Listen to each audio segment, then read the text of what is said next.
Professor Fábio, algumas igrejas têm trazido aí muitos aspectos da celebração judaica para o culto cristão. Há algum problema teológico nesse sentido? A bomba caiu na minha mão aqui. Bom, eu vou falar primeiro numa relação com a antropologia simbólica. Na perspectiva da antropologia simbólica, isso é uma grande sacada. Por que é uma grande sacada? Desculpe assim a linguagem coloquial, mas para ficar bem assentado.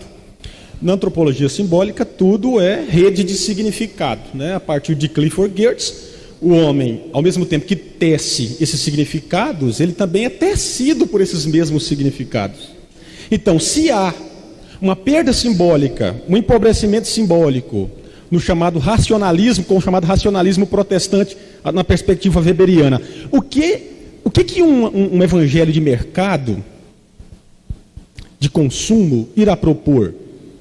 Irá propor um reenriquecimento simbólico a partir dos usos de certos elementos que não são próprios do cristianismo. E você vê, então, a hibridização de alguns elementos do cristianismo com alguns elementos, por exemplo, de culto de matriz africana.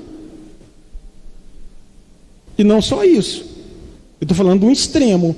Aí você tem um caminho invertido. Aí eu vou falar com o historiador agora.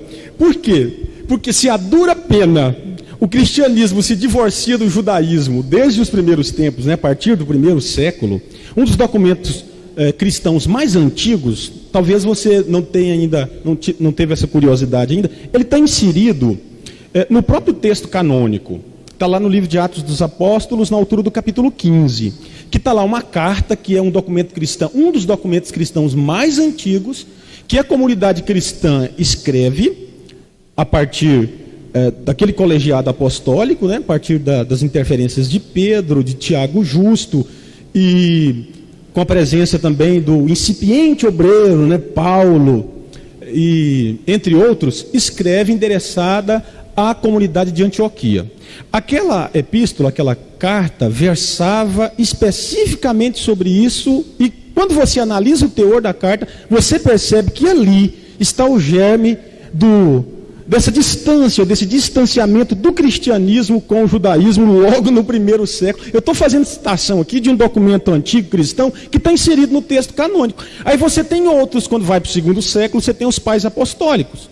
E nos pais apostólicos, você encontra isso o tempo todo, tanto nas cartas que são atribuídas a Clemente de Roma, 1ª e 2ª, a Coríntios, como também nas epístolas que são atribuídas a Policarpo. Mais do que tudo, você encontra num documento cristão muito importante, que foi encontrado lá no século XIX, na Turquia, porque era um documento perdido, ninguém sabia dele, que é um documento catequético, que é a Didaquê. Encontrar no Didaquê esse manual para a vida cristã, você percebe lá uma grande ruptura do cristianismo com o judaísmo. Agora, o que eles estão fazendo? Eles estão fazendo o caminho inverso, o caminho invertido. Aí estão utilizando o quê?